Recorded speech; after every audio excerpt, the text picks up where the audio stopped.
But of course, this begs the question, why not do this for other people? Why show this favoritism to your son when there are so many people whose lives could be saved, whose families could be saved by a presidential pardon?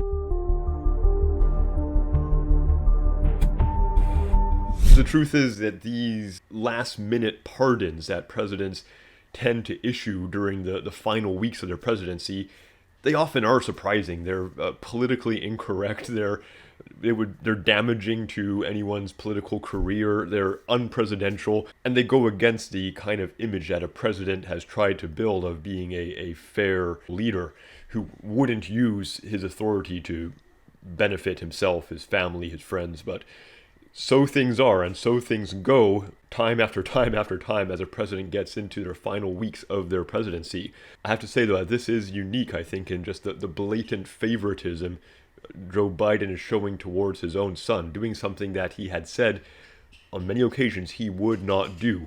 Now, on its face, I have nothing against seeing Hunter Biden get pardoned. It's not like the United States is lacking for having people in prison paying for their crimes. U.S. prison population is the highest in the world, not just per capita, but the highest in the world. And we could stand to have a whole lot more pardons, a whole lot more people not going to prison for their crimes. But of course, this begs the question, why not do this for other people? Why show this favoritism to your son when there are so many people whose lives could be saved, whose families could be saved by a presidential pardon? This is something that Donald Trump did early on in his first administration that looked quite promising, to pardon one Alice Marie Johnson back in 2018. And I think that's the kind of thing that people would like to see presidents do. Just a woman with no political connections to the president, just someone who Donald Trump was persuaded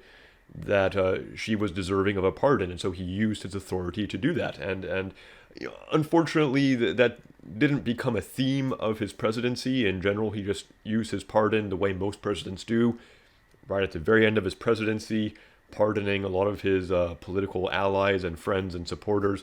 But the way that he used his pardon for Alice Marie Johnson, that's an example of, I think, what people would consider a proper use of the presidential pardon, and something that I, for example, would have loved to see Joe Biden do all throughout his presidency. So it's kind of unfortunate that we give presidents this power and they just don't really use it the way that would benefit society. Instead, it's used as a favor for a family member, or in other cases, a favor for political allies, and not a way of trying to balance out the justice system more in favor of mercy. So I don't think Joe Biden's going to be remembered terribly well. I think this is going to certainly hurt his legacy quite a bit. Democrats have often at least thought themselves to have the moral high ground when they're running against Republicans, debating with Republicans. This is going to hurt. This is going to hurt them and hurt a lot of Democratic candidates in their campaigns. Everyone's now going to have to answer for this thing that Joe Biden has done. And any time that a Democrat tries to point out corruption in the Trump administration or in other Republican politicians, this is going to come up. It's going to be like this weight around the neck of the Democratic Party that they're going to have to carry for some time. It's not going to go away easy, not going to go away quickly. Now, I know that there are a lot of Christians who supported Joe Biden over Donald Trump, a lot who voted for Joe Biden over Donald Trump. I want to say, to the credit of Christians that I know of, who I communicate with or I see on Facebook or whatnot, they have a pretty good attitude when it comes to how they see the president. Even though they may have liked him more than the other guy, they may have voted for him, they know how to keep things in perspective, keep things in place. I've never heard of the Christians who support Biden saying, oh, he's King Cyrus, oh, he's King David, oh, sure, he sins, but, and, making excuses for him and all that.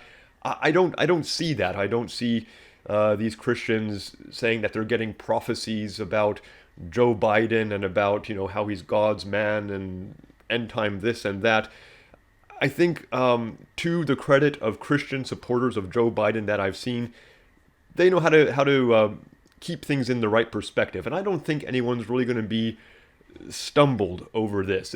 This shouldn't stumble anyone. We should all, of course, know that people like Joe Biden and these very high-level politicians are entirely fallible. They do all kinds of shenanigans, and no one should expect too much of them. And that's good. That's the way it should be. And I think from everything I've seen, Christians who I've seen support Joe Biden, who voted for him, and who probably would have voted for him had he run, they know how to have the right attitude, the right perspective towards these kinds of issues, separating human politics and the people involved in them from their faith in Jesus, their faith in the Bible, and their knowledge of what's right and wrong. And that's really important, a really, really good lesson for all of us.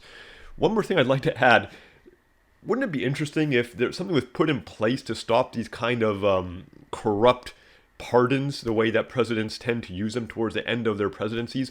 What if there was a law added to this where you couldn't pardon anyone in the last 60 days of your presidency?